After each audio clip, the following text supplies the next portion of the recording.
Welcome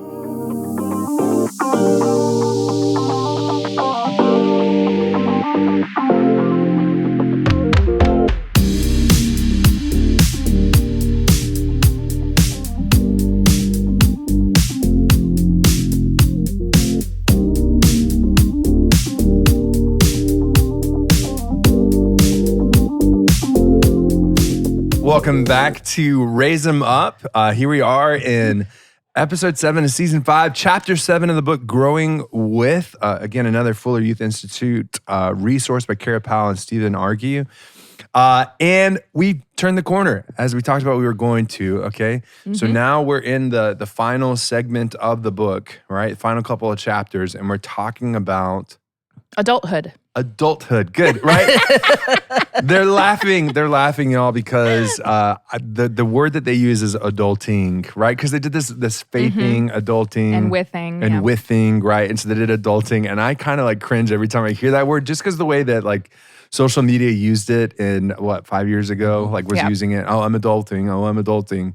And so, anyways, adulthood. But what in the world do we mean by, especially in the context of this book, adulting and raising up your teenagers, your young adults, your college kids, like all that? What does that mean, adulting? They describe it as a child's growth in agency as they embrace opportunities to shape the world around them. So owning your path, your relationships, your impact on the world around you. So really coming into your own, that sort of psychological, emotional differentiation, really, of like, who am I and how can I relate to the people around me and what can I do in the world? And that whole, like, again, moving from independent to, or dependent to independent to interdependent, like that's that agency piece. And I appreciate it's funny, like, you said this was one of your favorite chapters, Melanie. Yes, it is. That's awesome. And I do appreciate how actually I'm looking at it now a little more closely. The title is actually Relational Adulting, because I was kind of like, adulting agency, when are they getting into the other stuff? But they really focused in on this chapter about relationships. And even the subtitle says, Friends, Love, and the Search for Connection. So what about this chapter made you love it? For me, it was that there was so much application to it. It really honed in on the things that I think, for me as a parent and in my time as teenager, young adult, emerging adult, this was the stuff that mattered to me. This was the stuff that was most important. And as a parent, this is the stuff that makes me the most nervous, is the relationships. How do you navigate the friendships? What about the romantic relationships? What about the peer pressure and feeling left out or excluded? And so this was the most practical of the chapters so far, and it really honed in on the different stages of development. So, you have your learners, your explorers, and your focusers, and then there was a lot of tailored information for the parents in those roles. And so learners, explorers, right. What grades are we talking, what ages are we talking about for those? 13 to 18 is your learners. Remember this, for me, one of the keys in this age group is you're kind of dealing with the disillusionment. That's one of the things that stood out to me about that. Your previous view of the world is now kind of getting the rug pulled out from under it. You're seeing things as being broken, and you're checking your alignment with what you previously thought. And so that's like that 13 to 18 age group. And then your explorers is your 18 to 23, and that really lines up well with your college ages for a lot of people, or post-high school careers or gap years or whatever comes, where there's a ton of like, who am I? Where do I fit? Those kinds of questions. And then like how am I different from the people around me? How am I the same as the people around me?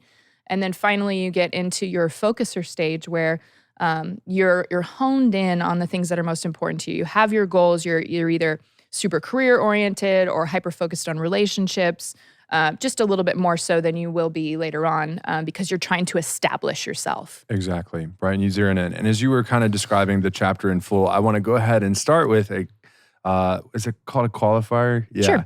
Of if there happen to be little ears listening to this episode, just be aware that this chapter does a great job of exploring the fullness of all relationships. And so you might just want to be aware, maybe save this episode for another time if you're riding with littles in the car, or if you want to start the conversation, that's your agency as a parent. So, that's right. But we will definitely get into a lot of, again, the issues that can come in relationships, especially as they get physical in those years, those teenage years, those college years, those young adult years, and the fullness of what all they can be exposed to. But as we get going, Jay Ann, I'm going to throw it over to you. This chapter kind of introduces this thought of relationships and how important they are. And they start by just kind of like summarizing a lot of the key things we need to keep in mind when it comes to relationships for kids in this bracket. What were some of the big things that stood out to you here at the start of the chapter?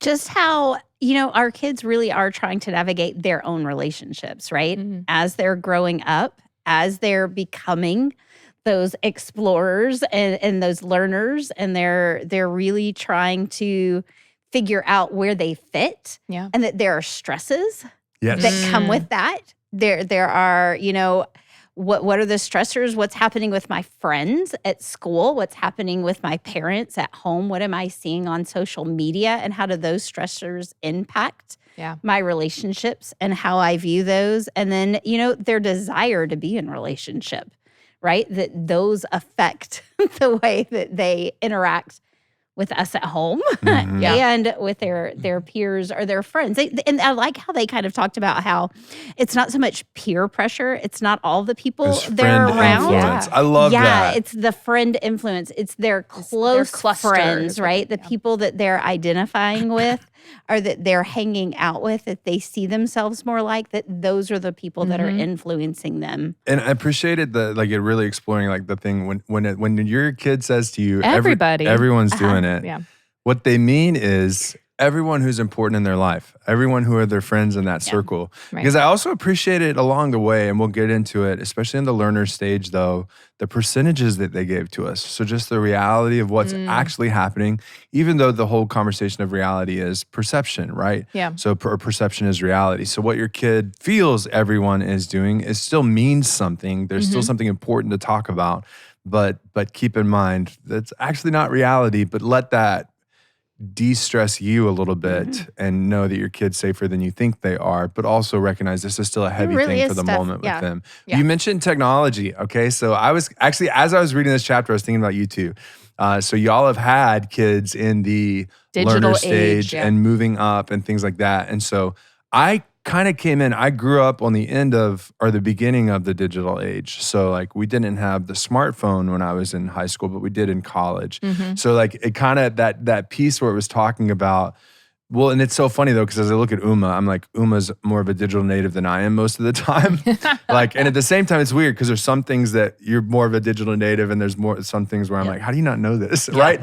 So when it comes to raising those kids in high school and then moving into college, but you have college age too, where have you seen some of the stuff that they're talking about resonating as far as the differences you had to appreciate about your own kids growing up in a digital world that's different than yours, right? Because I see this all the time. I see older folks be like, the world's not that different. And I'm kind of like, are you? I kind of want to ask, what drugs are you on, right? Yeah. Because it is like, how are you missing this? Your head must be in the sand. And the reason why is because, and I'm sure I've pointed out on this podcast before, right? The smartphone really got introduced around 2010. So that screen, access to everything. Yep. Yes, we had internet on the phones before that, but not the way you have it on a smartphone. Right. So because of that, especially our teenagers that are growing up right now, their brains are actually physically different, okay? Because they've been raised in a screen world. But particularly, I resonated with, for instance, the video game world and the online friend world and the social media world, just navigating, walking alongside a student ministry the way you can, right? But not in the way a parent does. So from your parent perspectives, how much of that did you resonate with raising a kid in a digital age? And what were some of those things that you had to overcome saying, I don't understand this, I have to learn more about this? Well, I sit in a unique space right now because I have a learner, an explorer, and a focuser all in my household. You lucky duck. And so, but they're also different. Like my oldest son and his personality was drawn towards the gaming. And so early on, we encouraged him for connection's sakes, for relationship's sakes, Absolutely. to find that. And so he did Pokemon. And so a lot of his Pokemon is actually going to Tournaments. No, tournaments and help me here, because I grew up on Pokemon With cards. cards. That's and what I he think plays. Pokemon Game Boy, right. and then now there's Pokemon Go. Okay, so Yes. it's cards. So he does all three. So what's the online? Okay, So- but tell us about the online component for sure. So the online component is he will get on Twitch and he would be a part of this community. And they have pause What's for our Twitch? listener. Okay. Uma. See, I've learned where to pause because I had to learn this stuff Yeah. too with my own little brother. My little brother's only 4 years younger than me, so he's 30 years old. But like, I had to learn this stuff too. Yeah. Uma, what is Twitch? Twitch is and Discord. Those are very two similar streaming community, for lack of word, access platforms. So yes. and to clarify, see, this is so fun. Streaming? What? So Kidding. Twitch is streaming, Yes. which we'll unpack, and Discord is actually more of like Chat I won't even call it a social media platform, but a social platform. Right. So it's more of that chat, but not just. See, I think of chat and I think of text message or group me or something like that. There's voice message. Yes. You can phone call. So it's really a social platform where you have your own page. So in a lot of ways, it's like social media, but it's not like Facebook or Instagram, Right. things like that. So explain a little bit more for us, Twitch and Discord. Twitch and Discord, they're all about games, right? They're all about playing games. It's like that's what it's connects whatever- the community, or no? So I would say Twitch, that is a significant Yeah. Okay. piece of it. So Twitch is a lot of times people streaming games, but it's Right. really like, this is so fun. My little brother will be so proud of me for this episode that he'll never listen to. So like, and to give the listener a little bit of background, have I talked about this on the podcast Yes. before? Yes. Okay, good. So go back and listen to a past season on that one. Good luck finding it. Listen to all 4 seasons. But like, he introduced me to this. And so a Twitch user like my brother, that's the thing is you can be on Twitch and just comment on other people's videos and things like that. When they're streaming, they're live. Okay. So so my little brother had a room in my parents' house. And now it's just his room where he lives, where he can go and start playing a game. But a lot of times what he does, I mean, he has his own, I won't give it, but he has his own like username, right? So he has his own, he's not even known by the name that he grew up with. He's known by this username. Mm-hmm. And so that's where it's that weird like avatar sense, right? Yeah. You're known by a name, and he'll get on live and be like, all right, folks, what are we playing today? So it's like a combination of YouTube with video gaming. Okay. Right. But it's live. Got it. Yeah, there you go. Okay. So and that's the thing is you can play all sorts of games in one little session. People are chatting. People are somehow monetizing it for you, or just giving it attention. You have viewers, and then you can also, like, one user can send a whole bunch of viewers over to another user.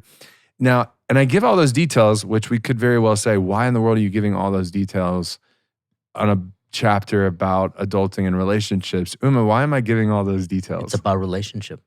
Exactly. It's a community. It's a And it's a community. different way of community than previous generations would Exactly. have had access to or desired or understood. Yeah. And personally, it's fascinating. Yes. Yeah. Mhm. And there's a desire for them to actually meet. So my son is going to San Antonio to meet some of these guys. He's going to Portland, Oregon. He's going to Columbus, Ohio. He's hoping to go to London for Worlds, because this community also craves that relationship face to face. Absolutely. And they hang out and they do the same thing they would do on a live stream or whatever. But it's not conversation that is just limited to gaming. Right. Oh, it's life. That's That's what's so everything strange. that goes on in their world. So we were sitting there in that October of 2020, and there I was the guest streamer, the first guest streamer, and he found it hilarious. But I learned so much on those 2 nights. I learned so much about this to be able to relate to kids. And that's why I think it's an important conversation for anybody that's it's mostly boys, but at the same time, there's plenty of girls. Yes. I want to say it was very mixed on the group that we were talking with, but we were playing when we went off stream. So we turned off that feature of Twitch. We were on Discord, right, on his phone. So that was the other thing, is you're using your computer to do this, to play the games, and you're all connected there, but you also have your phone open for Discord, and there was a voice chat. And so you're talking with these real life people with really strange names, because they're all screen names and usernames, but then you have people like opening up about like someone got really angry playing Among Us, right? Not hard to do, right? Among Us is a game that's like a little, someone's an assassin and they go and kill They're trying them. to get you. Yeah. And then, but so someone got really angry and started yelling, and it was highly inappropriate. And then within minutes, it was, I'm really sorry. This is what's going on in my life right now. This is how I grew up. I know it's not appropriate. I'm working through it with my counselor. I was like, What? I'm a Okay. complete stranger. I just met this homie an hour ago. And that's what they're, sorry, I've been told I don't need to yell on the mic, but I was getting passionate. But that's the point, right? Yeah. You're making these deep connections, and people are being super vulnerable. And I think that's something that I struggle with, trying to be an advocate for these folks. I mean, the younger generation, especially Gen Z and young millennial, is because they do find safety in that community that oftentimes we feel like unless you're face to face, you can't It's get worthless. that kind of Yeah. vulnerability. And that's They not true. do. I mean, my son craves for those opportunities. Like he would stay up and play with his Japanese friends because of the time difference. Oh, sure. Yeah. Yeah. That's the other strange thing. And so his schedule is way off. Well, because- even like I did the app, the Clash of Clans for a while, and it was so interesting, right? When like you right, but like you were in this community, this game community. This was limited to one app where you're doing things, but there was this collaborative thing called War, Yep. right? Where you would go and you would have to coordinate with people Yep. from across the world on when you're attacking, who you're attacking, what you need, blah, blah, blah, blah, blah. So there is a very highly social component to all of these things, which is so strange for parents because parents just see their kids staring at a phone. Yes. Right? Right. Which is something to talk about. It's but again, I love the ultimate thrust of this book is saying, be curious. Be curious. Ask Yep. questions. Tell me more. All these different things. Go with your kid. And I know one of the things that with each of my children, they each had their moments with the different platforms, social media platforms. But YouTube seems to be a common thread for all three of them. That is one that my learners used a lot, and he uses for everything. He wants to learn how to, like he's in his bodybuilding phase, so he will look at YouTube videos upon YouTube videos upon the muscle groups he needs to work on, the creatine he needs to consume, his hydration level, and all that stuff. He's learning all of that on YouTube. My other son, who is trying to figure out how to be a sports broadcaster, listens to hours of sports talk show. And then my other son is listening to other people play Pokemon game. I'm like, don't you want to play? He's like, I don't need to play. Sometimes I just want to watch. Sure, yeah. So they're each seeking information. They're each wanting to connect. Yeah. And all these different platforms give them that opportunity to. And yet I think, and I can't speak for everyone, because every child is unique and every family is unique. But what I can say is that we are all wired for connection. Yeah. And if you are sensing that your child is being sucked into a world with gaming and stuff where they're not interacting physically with others, yes, there might be a pause to kind of look into, but also engage with them about that world, because maybe they are making some real definitive connections. Yeah. But there's also the potential that they also found a space that may not be healthy for them. Yes. Because it is growing in social things. And then Yes. it's a matter of translating how you interact online into real life too. Exactly. Because like that's one of the things that, I mean, it's not, well, we're going to jump over to social media in a second. And I'm curious, having two girls, how that journey has been. But like, because it says like one of the stats was 61% of boys have online friends. Yes. Like they've never met in person. They're just online. And then it said, 83% connected to friends' lives, right? The kids that were engaged online said 80% of them felt connected to their friends' lives. And then 70% felt connected to their friends' feelings. So this connection is there. It's just a matter of translating, because I was saying there's a lot of harm that can be, keyword, exactly. can be done online, either in the video gaming world or in the social media world. And that's where I appreciate this chapter bringing that out too.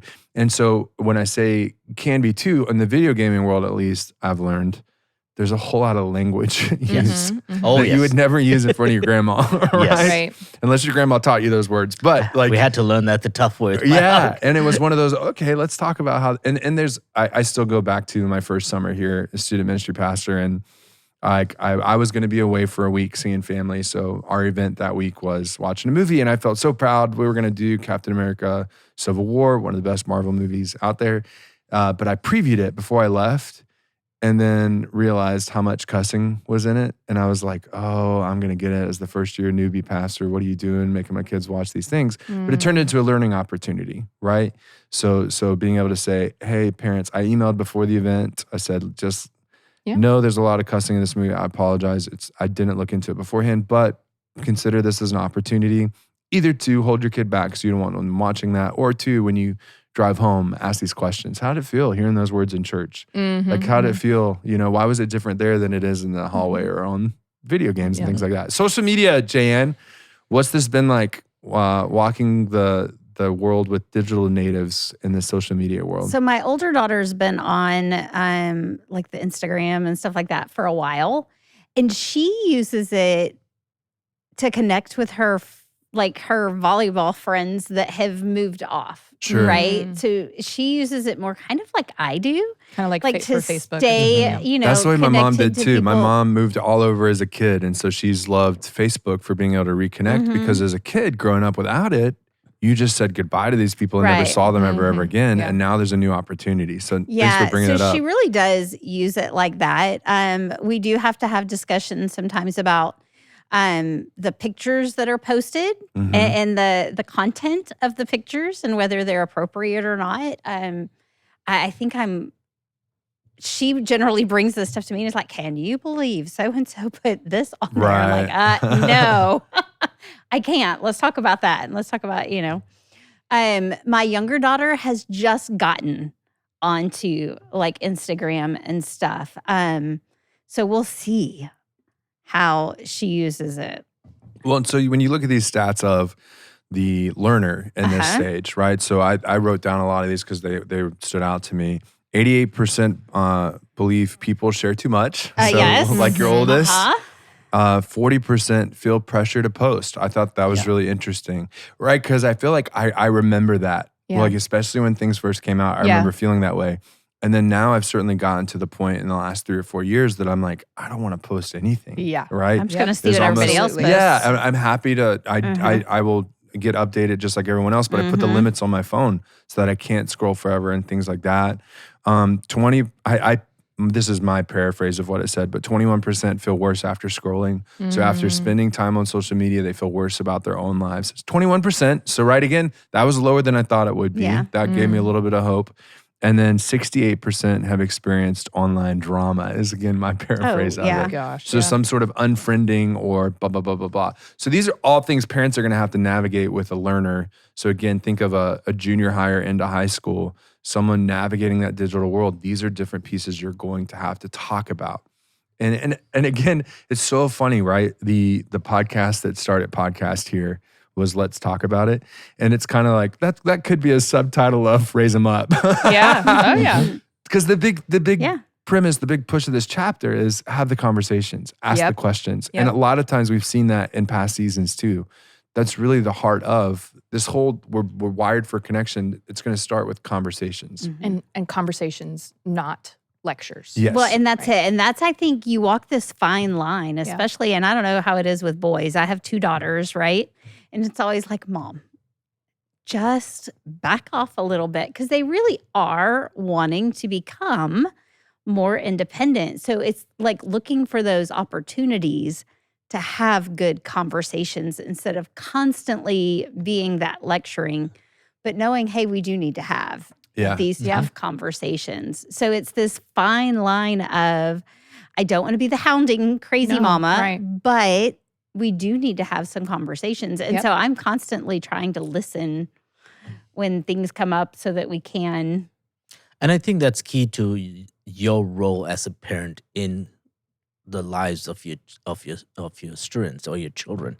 I mean, I think in my own world, each of my boys, being one biracial, being also immigrant, their connection is not just in the United States. They have cousins and relatives that live across the world and stuff. And so when you think about how, as a country, we become more and more migrant, especially in the last 50 years, and how more and more folks are bringing a different value set, not different in a bad way, but cultures are mixed. Culture, right? And so how does that work too? And I know for my generation of cousins, Facebook is the way we stay connected. Sure. I mean, Toronto and London and Australia and New Zealand, because we all scattered since the war. But our kiddos, who are all, is it second generation of those countries? Sure. They, for them, their connection is not through Facebook. It's instead through this gaming or other media sites. Well, and that's that mix. I was reading this chapter thinking of your boys too, because this chapter did a great job of highlighting different cultural differences that people are going to bring into it. And I realized like them being like the first generation Americans in your family. Well, Tony's American, right? So, but like they've got that weird mix of I'm in this culture. This is what I was raised in, but I'm raised in a household that was raised in a different culture. So like that's the mixing that they're going to experience as you raise them and up. sometimes trying to find that community is hard. If you like for those, and I'm thinking of a lot of those kiddos like first generation immigrants and stuff. How do they find community if they're not exposed to it in their own school or in their own neighborhoods and stuff? And so, but the other thing I also, when you're thinking about social media with girls and stuff and the pressures that they have that are different from boys, everything has, and I think Pastor, you alluded to it, there's a healthy side, but then there's a very big unhealthy side. And I think the key there is curiosity, conversation, and not judgment. Yeah, helping them to answer the question for themselves. What about this is helpful? What about this is good? Right. And what about this might not be? Well, and this is a good lead into some of those conversations we like warned up against with the little ears, right? In the sense of too, like think about it, right? Like I think most of us remember what it's like to be a junior high kid. And again, like Melanie, you kind of said, like these are all the conversations like I wanted to have, I needed to have as a kid. I remember these were my questions. Like that's where a kid's at. Like when they're in junior high and when they're in high school, they're not trying to do the wrong thing. No. This is again where their perfect worlds of elementary school and understanding that God is good and he made everything and church is nice. You start to realize that people are real and that there's really bad things out there in the world, and it makes you question so many different things. And so that said, like the next piece of the chapter it jumps into is right when kids explore pornography and things like that. And so when it's again, they're curious, right? Because their bodies are growing, they're changing, and then all of a sudden they have full access with those cell phones, which again, I'll circle back to a conversation I know we've had here. Like as parents that have raised teenagers, when did you give them their phones? Each of my boys got it when they got done with 8th grade. 8th grade, okay. And mine got them at 13. There you go. Although there's a part of me that would be like, I might wait till later. High school might have been, But because mine got them like that Christmas, you know. Mm-hmm. I tell myself that I'll do it when they're 16. That's what my parents did with me because we could have cell phones when I was growing up. But it was like my mom was basically like, until I don't know where you are, you don't need a cell phone. I need a cell phone when you have that key in your hand and you can drive wherever you want to go. Yeah. Oh, yeah. And there's no doubt them having a cell phone now that they're both, I mean, my youngest is starting to drive. It's great to know exactly where they are. And I mean, that little app will notify you when they finish a drive. It tells you how fast they've driven. It tells you if they've been in a wreck or they might have been in a wreck. I've also learned recently about AirTags though, too. Yeah. So like that's another way that you don't need the phone anymore. You can just be able to have that. But I think for us, it was mostly communication with us as parents and coordinating between all the schedules because with 3 boys, it was one practice, one place. So it was more for convenience for mom and dad's sake. And we started off with a basic phone, like one of those flip phones. Oh, yeah. I'm all about them flip phones. And then Arjun, I think, was the first one to actually have a regular smartphone. And then it's always tough with the last kid because he's like, really? You're going to make me wait? But, and I will say, so many people don't have landlines at their houses anymore. Exactly. So when your children start being old enough to stay at home by themselves while you run to the grocery store or something. So we had a family flip phone, and it was just a pay-as-you-go phone. That's a great idea. That was at our house, and That's we taught great. both girls to use it before they had their own phone. And then my youngest especially loved to go on bike riding around the neighborhood and around. We had this water ravine area, and we would make her take that phone with her. Just and because, I would think, can't you, aren't like if you had like a family iPad or something too, Like, and I know I'm just assuming, I have no idea, but like, couldn't you make a phone call through the internet and things like that? If they're connected to the internet, right? but that's true. If like, they're the power riding around goes the out neighborhood running or around the power's out at your house and you're good not call. connected. Good call. I think too is, again, going back to earlier, is having a trusting relationship with my kiddos. And not blind trust, but Exactly. built trust. Yes. Build trust, right? And so with each one of the Yep. boys, we said, this is what's going to happen. But if something does show up, then we're going to start putting parameters. We're going to start putting stricter boundaries, because you can control a lot of what they do through the carrier or through different apps. And so for us, when they were all young gaming, it always had to be in the living room, Sure. where we can always see them, so we can hear what they're talking, and so they, all three of them will set up in different parts of the living room if they wanted to. The best part is when they all played together, because then you saw the boys bond. But now that they're all like, adults, I got two of them living in my house. We want to give them some privacy and some understanding for that. But till they're 18, we want to make sure that everything is in public. And Absolutely. we have access to them. And that's just smart boundaries when it comes to technology and things like that. Now, and that's the technology side of things, right? But again, the highlight of the whole thing is have the conversation. Yes. Talk about it. Yep. Be curious, have the conversation. They don't know. And it's one of the things that I like about this book is another theme that keeps coming out is creativity. Mm-hmm. Getting creative with the solutions that you put in place. You don't need to have a hard and fast rule that's the same for everybody, or, I heard this and so this is what our whole family's doing. No, it's like you can figure out, hey, what are the needs? You want a cell phone? Tell me why we need it. Okay, here are the options. Well, let's see. Could we compromise? Could we do this, that?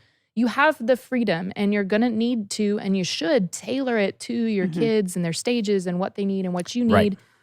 Because as you've heard from both these over here with their older ones, they've very different kids. Oh, yeah. Very different they're kids. not the same kids. So you can't have the same rules every single time. Right. Yeah. Oh, that's such a good point, because I think sometimes as parents, you and I know as teachers, sometimes you're like, oh, you have to be consistent with every child. I'm like, every child is uniquely created by God, and what works for my one son does not work for my other son. Yeah. I try something on my youngest that I did with my oldest. All I have to do is look at him, and he's like, Dad, I'm sorry. With my youngest, he's like, what? Prove it. Yeah. So you have to know your kids, and again, it goes back to spending that time building that relationship with your kids. Well, and having the right conversations. So the job that you have been given as a parent is raising this child into a man or a woman, right? That's your job. So I appreciate very much, again, I know at season 5, I feel like I'm becoming a broken record. Like I know I've said these things before, but there was a bulletin board in the school of my vicarage church, right? So where I served an internship for a year that said, if you don't teach them, the world will. Yep. Right. And that's the truth of when it comes to all of these topics. Their world is way bigger than the world was when we were growing up. Yes. Because they are interacting online and they are seeing all kinds of things that their brains are still growing and learning. And some of it they see that they think is truth, maybe isn't truth. And so, and there's a very strong Asian culture influence, right? Whether it's K-pop, whether it's anime, whether it's gaming community. So there's this trends that kids are very aware of that you may not be, like, oh yeah, I know that. I'm like, really? You don't know something down the street, but you know something they know across the world. way Exactly. more about exactly. There's So no you're doubt. like, Well, and I brought that up just to say, like, so when it comes to like sex and porn and all this other stuff, you have to talk about it at appropriate times, right? And I appreciated a conversation I had with a mom at one point. Because it kind of met with some of the research, right? Because I'm not a dad. But they said, well, the question every parent has, well, when do I talk about this stuff? And I said, when your kid's asking about it. Now, always clarify, like, what do you mean by that? Where did you hear that word? Because I still go back to the whole, like, Mom, what's gaming? And then the parent laid it all out there. Okay, I'm ready. And then at the end of it went, so where did you hear that word? Well, that Christmas song that says you have a gay, happy feeling. And it was like, that's not what they meant.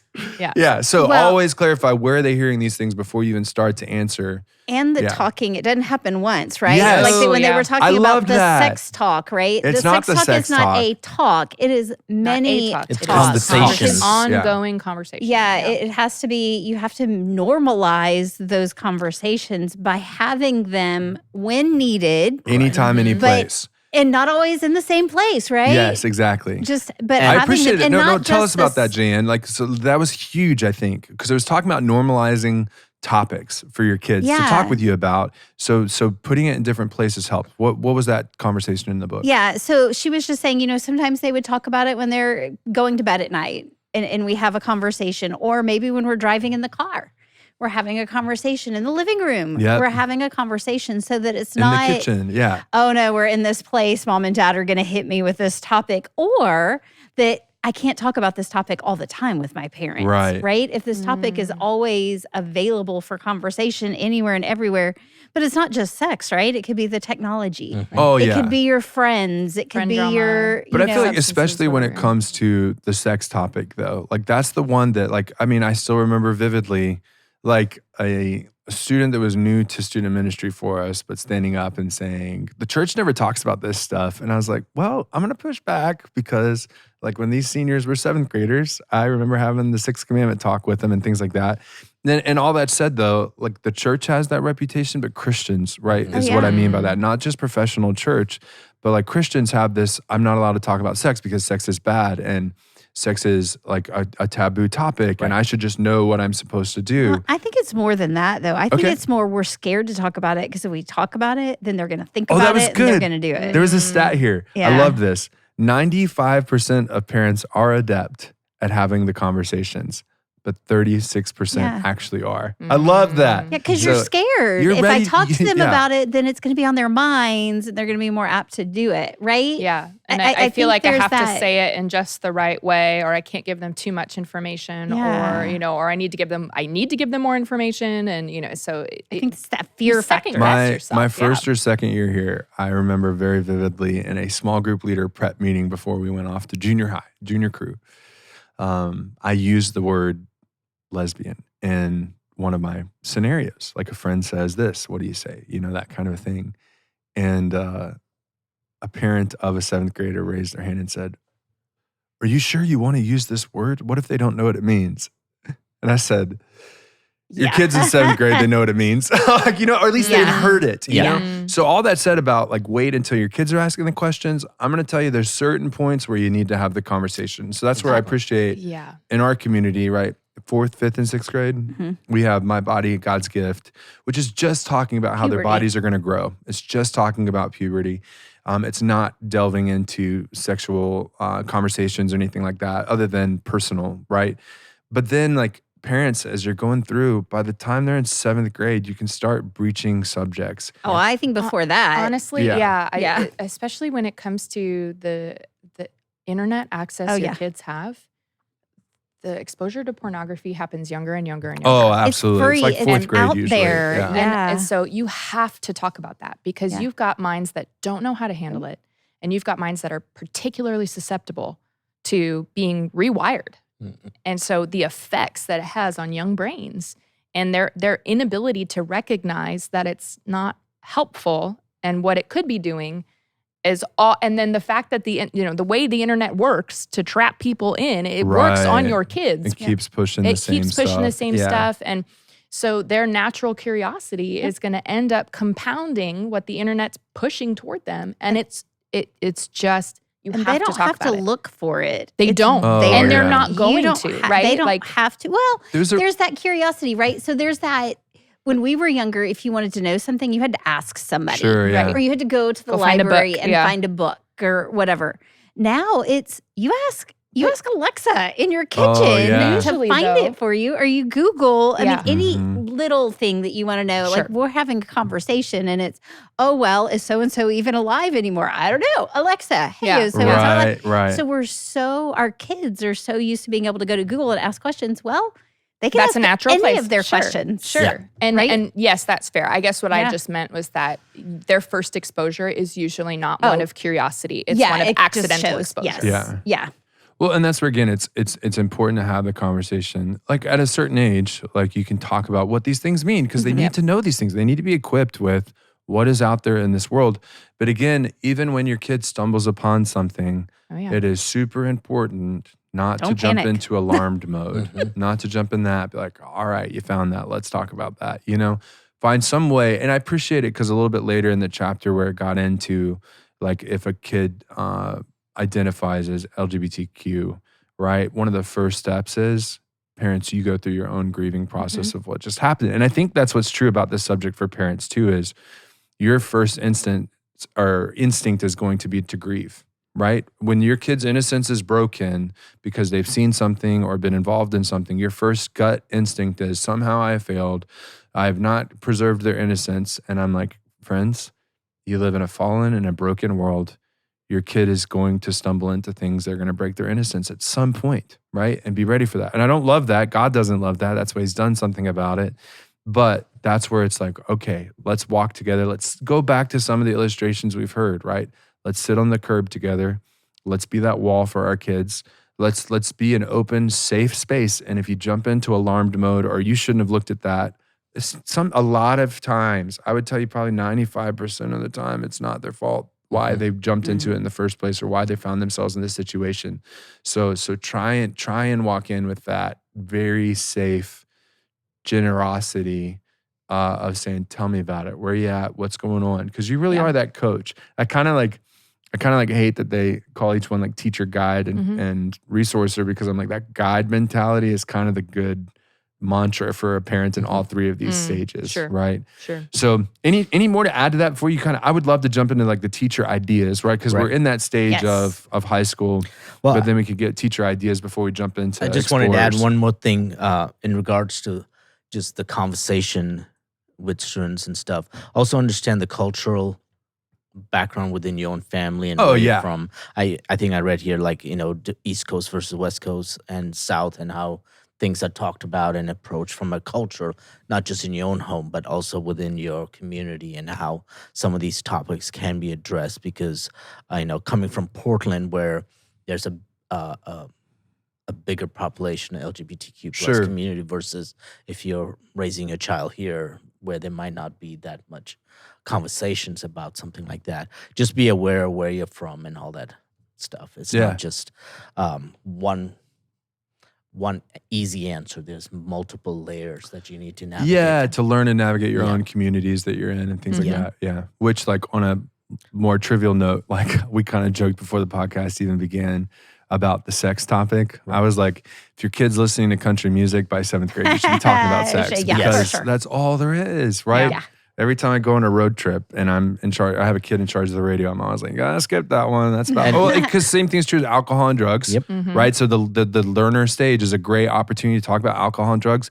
By the time they're 13 or 14, you should start exposing them to the fact of drugs, because they're really going to be tempted by it in 17 and 18. So you really need to start prepping them for that conversation and being curious and asking the questions of like, are you going to go to parties? Like, what do you want to get out of a party? Why are you going to a party? Because I loved how they talked about that was mostly social, right? At the end of the day, all this stuff is just relational. It is relational. Which was so fun, y'all. Last night, I watched the first part, at least I haven't finished it, of Jesus Revolution. Have y'all seen that? Not yet. I waited for Netflix. Is it on Netflix? It's on Netflix. It's on Netflix There you go. now, yeah. And like, I appreciated just like that culture and what they said they were pushing against, and the guy that's kind of the guru. I haven't gotten really into it, but he kind of says he came from this like drug background, and the whole time he was searching for God, he just didn't know it type thing. So I really appreciated that nuance to it, and again, this social. At the end of the day, it was really cool to see these two cultures, right, set in the 70s, and you have the squares, right, and the hippies, and one of the central figures is this pastor's daughter who's kind of asking the question, or saying to her father, you want the same thing. You want love and peace, but you're going about it in two different ways, and your church right now is acting like they're not loving and they don't want peace because they're not whatever. Really interesting. I'm excited for it. But like that whole thing of like drugs, for instance, like most people get into it. And that movie starts playing out in that first hour, at least that I've watched. It says like, or it has these kids exploring how I thought this was fun, but it's actually dangerous and I don't like that. So I want to, and even like where I paused, I was like, I had an early bedtime. Like was a kid going, like he's going into church for the first time, and it's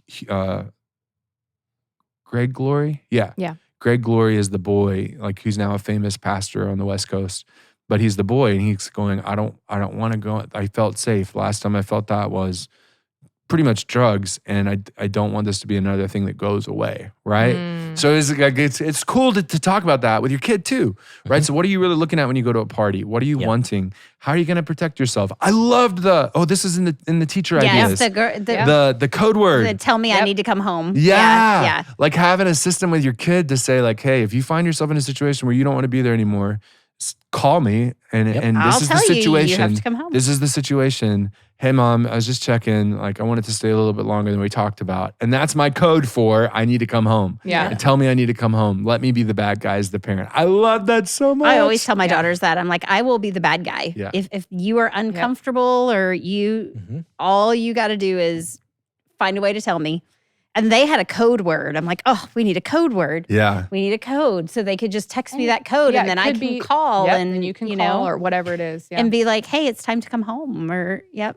I love that so much. What are some of the other ideas that they had here that y'all loved? I liked the garage conversations. Yeah, because, tell me about that. Yeah. So when your daughters, which is what they were, but I have daughters, are wanting to go do something and maybe you and your spouse haven't discussed what your rule is or what your feelings are on that, then you find a safe place. Maybe it's the garage where the two of you can go and discuss and set your boundaries together, right? Because I don't know if you guys know this, but kids are really good at trying to divide and conquer. Oh, yeah. They're really good at that. And it's really hard when one of you may feel one way and the other feels a little bit different, but you haven't talked about it. Sure. Right. And so just finding that place where you and your spouse can talk together, come to a consensus and an agreement and, have a, concerted, combined front. And they just talked about how many garage conversations they had about different things that helped them in the long run. Yeah. And I'm curious too, as I was reading this,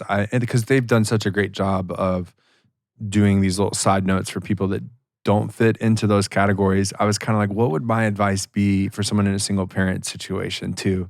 And the best thing, and that's the thing is I can't relate to it because I'm not even a parent, period. But like the best thing, I'm like, okay, if I were in that boat, what would I do? And I think I would have some sort of, even though they're not a co-parent, right? Some sort of like accountability person that I can bounce ideas off of, like maybe my own parents if I have them, or just an older mentor or a friend of mine. Because I think a lot of times there's a temptation in a single parent to try and make your kid that person. And that's not a healthy boundary to have. So that isn't a bargaining, negotiating thing with your kid. Yeah. This is something where finding someone else to talk to, or even pausing and saying, let me think wait about a minute. That. And then you take yourself to the garage and have a conversation with yourself. Because I know sometimes when I have to make big decisions on my own and I don't in the moment have my husband or somebody there to talk to, sometimes you just need to go and have a conversation with God. Yeah, exactly. And maybe just let your kid know, like, this is going to be 15 minutes. Right. Yeah, I will give be me a back minute in to 15 think minutes. Like, and so give it a time so that they're not pushing it and waiting. And I remember in foster and adoption training, they would talk about, what are the things that you, as a foster parent, what are the questions you need to ask before your child can engage in an activity? And because you're responsible for them, and yet they're not your biological child, so you have like extra responsibility to make sure. And they gave you a list of questions, and it was like, is this developmentally appropriate? What safety precautions are going to be in place? Do I think my kid can handle it? What backup plans do I have? What why is this potentially a good or healthy or positive thing? And it was so like if you have a mental checklist that okay, my kid wants to go do this.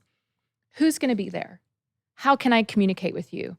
Why are we going? How long are we staying? Give me as many details as possible. Whatever it is, if you create a checklist that, if they can answer these questions. And I think especially as they get older, right? It's so important to just walk through. They know the process. And what it's doing there is you're teaching, right? You're teaching them how to say. So when they get to that explorer stage and they're making all these choices on their own, who am I? Is this safe? Oh, do I have a way to get home if this person, That's fantastic. So a checklist, and especially as I was thinking of like single parents, having your own sort of checklist of what do I need to feel comfortable, and what does my child want out of this experience. You can do the same thing with when are they getting a cell phone? Yep. When are they driving? When are they dating? Whatever. If you've got kind of the checklist, then that can be a really, really useful tool. So you're not in the moment going, oh, I feel like I have to give in because I said no last time, or whatever. You can go the route of the PowerPoint presentation too. I love hearing parents talk about PowerPoint presentations. Tell me why. You want a cell phone earlier than I said you're going to get a cell phone. Give me a PowerPoint presentation and make your case. Show me. And I get to say yes or no, right? And hopefully, right, your kid, if you're teaching them a little creativity already, and it's like, okay, you're concerned for my safety. Here are the boundaries I'm proposing, blah, blah, blah, blah, blah. Yeah. Like, it would be so fun to, all right, cool, I don't have to fun parent for right you. now. I don't know if I see the kids having a whole lot of fun with it. No, I think they would. I don't know. I would have as a kid. Well, the other pieces of this that I love though, right? So I love the rule of no one's left out. And I think that applies, if you have younger kids, that applies too, of just like, making it a rule, like everyone's invited at our house. Like you don't leave anybody out intentionally. And I loved the moment where like the popular kid said, I would rather hang out with your group, but I feel that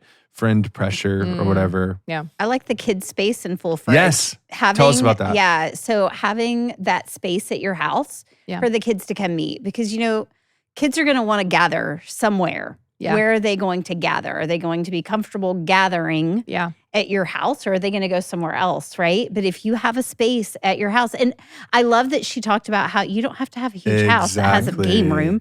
You could be, hey, y'all are hanging out in the living room. We're heading to our bedroom for a little while, or you guys get go to take over the kitchen, do this, or whatever that space is.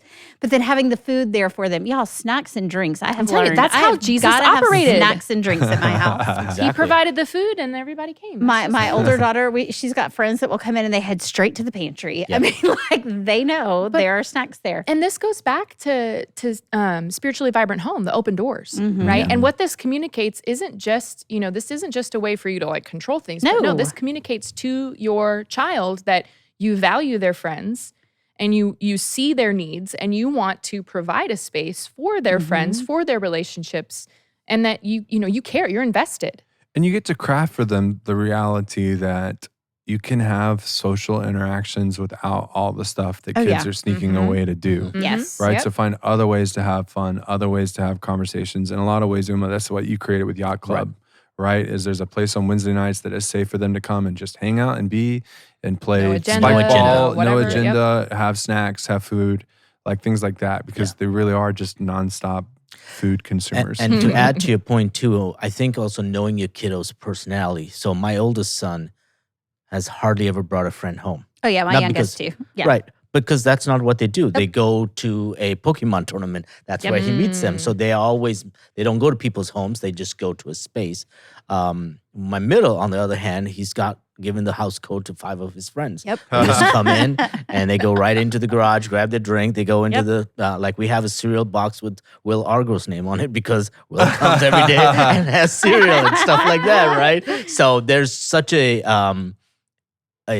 difference in their personality, but how they feel comfortable in being in our home and the boundaries. And we said, and then my youngest son is the same thing. He does stuff outside of the house. He doesn't invite folks necessarily. But I home. love the cereal box thing. That's hilarious because it is like you're honoring that friend is welcome here, right? So when we do a Costco shopping, we like, do we have the cereal? Seriously, well, you've got to make sure the fridge is stocked and the pantry is stocked. I mean, there's no doubt. That ties into something that's a little bit further along, more in the focuser, where they talk about your child's significant other. Yes. Whether you feel super warm and fuzzy about them or super excited about it or not so much, your efforts to make that person feel welcomed are huge. Yes. Yeah. And you kind of have to suck it up and get over it if you're feeling not so great, because your child needs you. Yeah. And that other person needs you too. The qualifier, right, was unless they're abusive and things like that. Sure. And then it's a matter of, hey, can we help you pay for a counselor to process some of this stuff? Because again, it can feel like, oh, they're just trying to control me. Yeah. So I loved that qualifier of that conversation too. But there was a giant suck it up, it's not your life. Right. That was I mean, once they're adults and you are the resource. You are not the, Yes. you're not in that more intense and hand-holding stage anymore. You're just not. And the more that you try to be when they're focusers, the farther away you're going to push. And that's ultimately not going to bless them or you. Yep. And as you were talking about your different boys and how they do friends differently, I appreciated some of the questions that came out on page you 223. like your friends, we want to like them too. Yeah. Right. Well, So and trying to but get the to know them. questions here too, Yeah. like in the whole and again, it's not just I need to meet your friends. No. It's get to know those friends through Yes. your Exactly. kid. Like the questions here, what do you like most about Amy? What would you guess she likes about you? How are you similar to Paulo. Paulo? Yeah. Nice. All right. How are you different from him? How does Kinsey's life inspire you? Tell us about Danielle's family. How is your family similar or different from our family? So just getting curious about their friends, whether they're coming into your house or whether or not they're at Pokemon tournaments or just out in the community or on the sports teams and things like that. Yep. Yeah, absolutely. So, hey, good news is they had a lot on learner and teacher. Yeah. It was fantastic. So when it came to explorers and focusers and our role as guide and resourcers as parents, it was actually a lot more brief of a conversation. So let's jump into explorers and guides and what stood out to you about this period. I liked the always room at the table and on the couch, having my daughter going off to college in another state, right? Acknowledging that, you know what? College is going to be different. It's going to change some of the ways that we do things, and always coming home for everything may not be a possibility. Right. But knowing that there are families that are willing to open their doors for her, or for her to open our doors to other people with, because she's already making plans for, so-and-so is going to come home with me for spring break. We're going to go to the rodeo. But having the flexibility at your house to be like, it may not just be my family of 4. We may have to open these doors a little bit, and letting the kids know, hey, there's room for that. Exactly. Right? Even my younger daughter, who's a little... She I won't say she's antisocial. Her friends are her theater friends. And when they are doing a play, they are together a lot. And that's where she hangs with them, right? But there are occasionally, she tends to befriend people who need that extra family time, right? Yes, yeah. And so letting her know, hey, they are welcome. Well, and asking questions, kind of right? thing. So like, what kind of cereal does Will want, right? Yes, Like what kind is of it a that thing. they need? So if someone's coming over for a holiday thing, like what kind of things do we need to know about for them? Exactly. Yeah. If we open up this door, like we How do have we our honor them? things, but how are we going to do this? You have extra toothbrushes. Yes. Yep. Those kinds of things. Do we have the space, or are we making available the space for these people to fill at home? I remember, was it Urgent? Someone brought a friend home. They had to do laundry. Oh yeah. And do laundry at home. And they're Hey, like, okay, let's do Bring it. it on. So Why not, right? Yeah, exactly. My make yourself at home really means it, right? Yes, exactly. Well, and so like the other things in this section, right? So I'm kind of blending between the insights of the explorer stage and then also the guide ideas. So like they highlighted once again relationships, really talked about sex, right? So that's why it's so important in the learner stage to talk about sex. It talked about how this is typically the stage, like even though they acknowledge that it's getting younger and younger, but typically that someone will make the claim or like express they used an emotional term, like the bid of coming out, right? Yeah. So of LGBTQ and that identification, disclosure, that was the word. So that's the age. 20 is usually that age. So being aware of that. I appreciate it too, how it talked about the other conversation you have to have before, honestly, that you get to this stage or as they're entering into it is talking to young men about risky behaviors, but then also the sexual assault conversation too. Just because it is, again, if you're not talking to them, like, I mean, how many times, like just working with other people's kids, have you had the parent that was like, not my kid, right? Oh gosh. Or I can't believe that, or they were distraught. But again, again, not in that moment, but I wanted to ask, like, did you ever talk to them about this? Like this? And again, not to blame, but to understand. No, we just assume they know because we've got these life experiences and that these have values, taught us exactly. things, right? But they don't. Yeah. And if you never talk about these values or about how tempting, and it was so funny, and it was talking about risky behaviors is not just about in a sexual sense, but also just like, you're going to want to jump off a cliff. You're going to want to do all these other things. And so it's like, I was like, and I relate to that. Like I do. Like there were things that's like, there's stuff that I did in my explorer stage I would never, ever do again. right? I don't know what you're talking about. It looks like your Don't talk frontal to my lobe was parents, developed later. Well, no, I'm saying now my frontal lobe is developed. Oh, yeah. I'm saying there's stuff I did there Oh, that I would yeah. never ever now do you again. developed. And That's now, what I meant yes. to say. Like, for Yep. instance, I remember like my work camp to West Virginia. Like the highlight of going to West Virginia is your side trip is you get to raft. Well, I was so thrilled that there was older people than me in these rafts because they were going to go jump off a rock that was like 30, 20 feet off the water, jump off of it into it. And my brain pulling up to this rock is like, there's no way. Yeah. Right now, 6 years previous to that, I jumped off a 40-foot cliff into a pool, and there was that whole, what was the word, friend influence? Yeah. Oh, yeah. Like going on, everybody's doing it, like all this other stuff. And I did it to say I did it, similar to my first year here, which I was 26 years old, going to Typhoon, Texas, and doing the drop slides with confidence. But guess what? I'm not on them now. Yeah. Oh, yeah. Like, I don't want to do the drop I had slides friend now. influence this time with Pastor Lee, and I almost lost my life. Oh, that's right. That's so funny. We were just at for work camp. We went to Fiesta, Texas, and the Typhoon. What is it called? The water park. The water park, Splash. I don't remember. Whatever. Anyway. Hurricane Harbor. There you Yes. go. And so like Uma was on a ride that he was after that, and he was like, I'm done. Like, it was just funny. Like the first ride that we went on, it was like this giddy joy coming out of Uma. And then the second one, it was absolute terror. I almost my died. ear. Blah, blah, blah, blah, blah. So anyways, like, but But all you that to didn't say, have die. the conversation. So if you have a young man, Yeah. they're going to want to do things, and they're going to have these impulses that make them do things that later they're going to go, why in the world did I do that? Well, young Right. ladies too. They Oh, talked about yeah. young ladies going back to sex, right? Yep. Because we are looking for that relationship, and those young ladies that are away yeah. at college and they've met this boy Yeah, and they've freedom, fallen and the in boy said that they love and- you. Yeah. Yeah. and you have sex, and then you have all this regret afterwards, right? Have those conversations before, but be prepared to have those conversations after Exactly. without Yeah. judgment. Without judgment. Well, see, and Right? just to With give love and- parents the reinforcement that you can have this conversation. We have this event called Life Flight. And on this event called Life Flight, we have a conversation about relationships and dating and sex. And then eventually, right, marriage and things like that. And it's at one point, I'll usually tell the girls, like at some point, because it's usually going to happen late high school, early college, right? This explorer stage. I was like, a boy is going to tell you that they love you, and they're lying. And it's not because you're not lovable. It's because that boy in that stage of his life is just concerned about the physical side of that relationship. And you they know, just- that boy may not really be lying at that moment, Oh, but sure. really, Yeah, but ultimately, they're- Doesn't mean it in the fullness No. of what Yes. it needs to be. his Yes. the physical side of what he wants is Yes. manipulating him emotionally yes. Right. to get what he wants physically, and Yeah. that's going to drive him.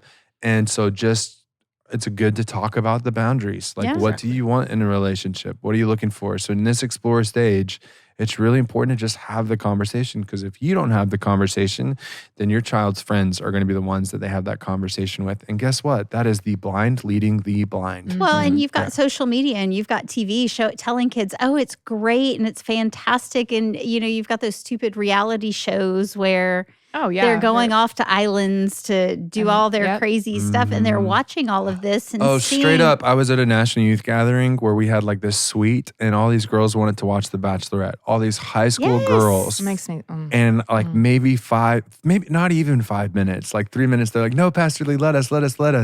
I'm like, okay, let's watch this. And then within 3 minutes, I was turning it off. I was Yeah. like, this is not real life. No. This is not how relationships should be handled. It's not how it should This be. is yeah. not what you Yeah. want This for your isn't what you life. want. Like, and again, I felt like the not curious at all. Like I think after reading all these books, I'm like, probably could have been like, tell me more about why you love this. Like I could have, but in well, that it's moment, that fairy tale, right? That Right. but it And wasn't yet even it's fairy tale. It was like awful. I sexually know. abusive and all this other And stuff. like competition, like I'm more lovable. I do this for you. You know. So, but we have to also be careful, because I think there's also a line in which we have created, from the church perspective, sex to be this taboo, this negative Yes. thing. And so we want to not give the image or give the impression that this is something that's off limits. awful and Oh, off yes. limits. Right. So there's Sex that is yeah, fine and that's that line. balance I want. I want to talk Exactly. about this because it's not sex, right? I tell kids all the time. I'm like, there was, what was it? There was some, maybe it was junior high mission trip. It was junior high mission trip this past summer. in my group, and it was co-ed group, mostly boys and a bunch of rowdy boys, and they're talking about things, and I was like, I was yelling as I'm driving the bus, I would love to have the conversation about sex. Now is not the time. The God that we talk about, he created and designed sex for a very specific reason. So I love having the conversation. This is just not appropriate to have it right now, right? Because I'm driving down a highway in Houston. And so that's the thing is like, sex is not a taboo conversation. No. But when you're seeing stuff that you're like, this like is promiscuity, being glorified right? in a way, or like twisted and turned and that kind of stuff is like, no, you can call that out and you can say God designed sex to be more than that. Exactly. Yeah. Exactly. Better than that. It's more important than they're making it. It's not shutting the door. It's saying, let's have a conversation and let's find the reality behind it and the truth behind it. Yeah. Not all this fake and fluff stuff that the social media and the world is saying. Yeah, Right. that's And not not where just you get social your media, but value. the television. Again, those shows that make the sex piece so important. Well, that goes back to country music or any music for that matter. Any music, or all these different But noises. seriously, even old country music. Like I'm currently like borrowing a car that has an old country music station on it. And I'm like, man, for all these years, every single song has just you been never about sex. realized it, did it? Even like the oldies, like some But of you them I didn't listened realize to. it. No, yeah. Until Well, that now movie that you're Grease too, listening. like that thing. I know. We've had that conversation. And you go, Yeah. what was I singing when I was what was I singing along? Yeah. to? All Was right. I So jamming? all this said, be We get curious, distracted really easy. have conversations. But I think this has been one of my favorite episodes. Thank you. So yeah, it's been of all 5 seasons. This has been one of my favorite episodes because again, it's highlighting a lot of what we talked about the whole way through. But then I think honestly, like we have been able to have a more honest conversation for our listeners about these topics. So hopefully it equips them to go, okay, I can talk about these things and there are safe places in the church. It's not a taboo topic. You have to talk about it. It's part of the world. It's part of reality. Yep. Right. Like and hiding it and covering up is not going to help. That's Satan wanting to isolate in all those situations. And to give a plug for parents to the resources I hear with what Jan does with her ministry, what I do, and what you do, what we do with Stream Ministry.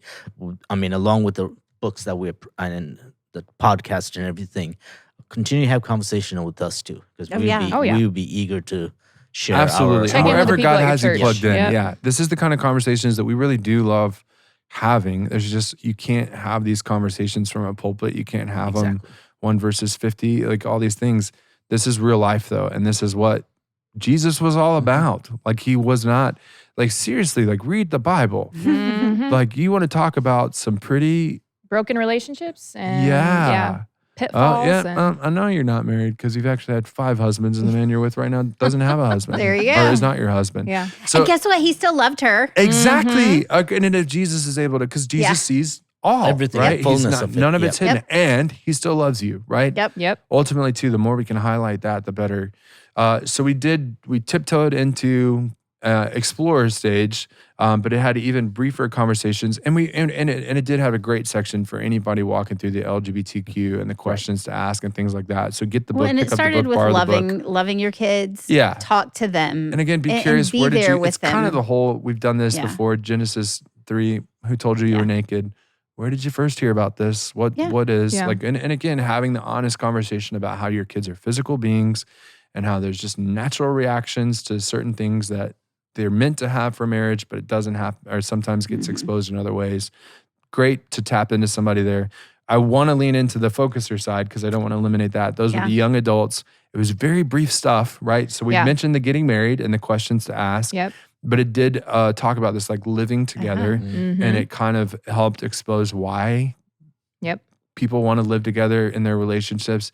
And again, why it's probably especially more harmful when they're younger, right? But again, don't go at it as, well, we know from experience that living together is bad and all these statistics. You're not there to give a lecture. You're a resourcer. So talk about experiences of... And, and what are your goals? Where do you hope this relationship goes? And how about your partner? What is their plan? Do you know what they want to happen? Because there is this truth of the serial living togethers end up in divorce a lot more often than not. And again, what is it that they're seeking? They're seeking relationship. They're seeking connection. It's a very natural thing to want. How can we have that in a healthy way that leads to what God intended for marriage? I actually, this is going to affect the way I walk with couples reading this chapter. how it said when it comes to marriage preparation, wedding preparation, help your focuser focus more on the marriage than on the wedding. Yep. Because that's Amen. actually a move I make in every single wedding sermon that I give, is that whole line of a wedding is only a day, but a marriage is a lifetime. Yep. So focus on that. Yes, there's so many details that have to come together for this very special day, but ultimately that's not what we're preparing for as we walk through this. We're preparing for a lifetime together, and how difficult a challenge that's going to be.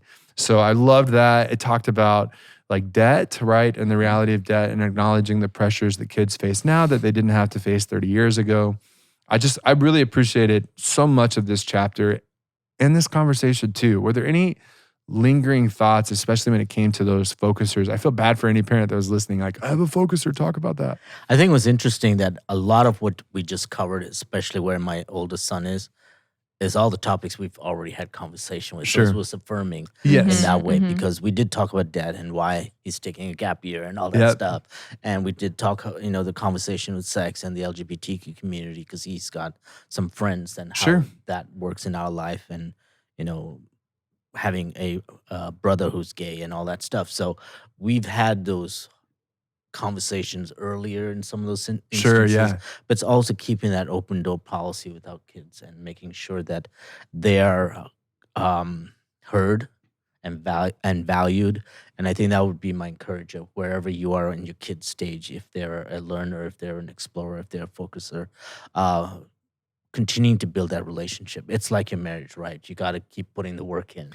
And with your kids, you got to keep putting the work in. And sometimes you have to come from a place of humility, not always being the one that has all the answers, which is tough sometimes, because I feel like the pressure sometimes on us parents is to have it all together.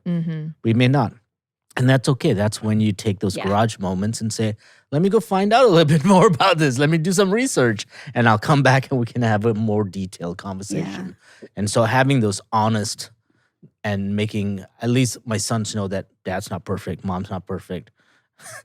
And they know that. Exactly. Like by the time they're 14, they know that. Yeah. But yeah. I like that they said that it's not too late. Yes. If your Yes. child is Never a too late. focuser and you're feeling like, oh my gosh, my kid is I missed 26 and I didn't, it's not too late. Yeah. It's I not think too those late are the fun to start ones though, having those right? conversations. Like, so when you're like 26 and all of a sudden your parents want to talk about real things, it's kind of like, oh, okay. Like, I mean, from my own experience, it was like, all right, we're talking about this. All right, cool. Because it like as a young adult, that's what I felt. There were certain conversations that I was like, I would love to have this 10 years ago, but okay, let's have it now, Yeah. Like, oh, that's what you feel. I never knew that about you. Yeah. I never knew that experience. I never knew this. So like, I think that's a beautiful time to parent So is it's when they're in not those too late late. 20s. Don't feel like you're done. But it's very different. You can build the wall for your kid to come back to. Like you Yes. can Yeah. do that. That's that you always have that opportunity. I don't. And that's the thing that excites me about if and when that time comes for me, of those kind of the golden years of parenting, of they're an adult and that you really are this resourcer. You're not there to teach them lessons anymore. You're like, oh, well, I know when I first started my job, or when I first started in this relationship, or when this happened, like this is how it was for me. Like you very much become that old man in the rocking chair a little bit, but it's fun to me. Like again, and as a kid, like to get to that level of being able to talk real on a real adult level with your parents is so much fun, right? As the child in the situation. So again, I love that you brought that out. It is never too late to have the right conversations. Right. Well, thank you guys so much. I mean, probably one of our longest episodes we've ever had, but I would say easily though, one of my favorite episodes that we've ever had. And maybe it was because there really was, just like Melanie, you brought out at the beginning, just this really practical side to all of these conversations. Like, while also, to me, giving us a lot of hope in the conversations that we can have with our kids. So if you've enjoyed, listener, this conversation and you found it beneficial, please share it with somebody else. Please go have the conversation with someone else. And even if it's just saying, man, this was really cool. I was listening to this thing and it was talking about all the different ways we can talk with our kids about things, and it's never too late, and we can start earlier than I thought we could, and all this stuff. Then please have those conversations. That's going to glorify what we're doing. It's going to glorify what God always wanted for you and for all these people raising their kids in the faith. Because I have found a lot of times walking alongside of parents, they really are just flying blind and have no one's had the conversation with them. They didn't have conversations when they were kids with their parents. And so this is just awesome. So share this episode, whatever platform it is that you're listening to it. Share it on Facebook. You can find us there at Raise 'em Up Podcast. You can find us on YouTube and you things like can probably read it while you're streaming on Twitch, and maybe There you go. There you go. I don't know. How meta. And How meta. You could could you- Twitch about reading this podcast or listening to this podcast. You Maybe. could pause us. What another thing. Like we're reading this book Ooh. to have this conversation, but then someone could my. be twitching and on Discord as they pause our Technology. conversation. Amazing. That is so meta. There I'm all you for go. it. Yeah. Yeah. But so meta. whatever it is, thank you so much for listening. Thanks for so much for joining along. Please, if you have questions, let us know. Yep. But above all, just have that conversation about what it means to really raise up these kids in a way that honors who they are, who God has made them to be. And God is with you. You got it. Yes, you're going to mess up, but you're not alone. No, not alone. So keep going. Amen.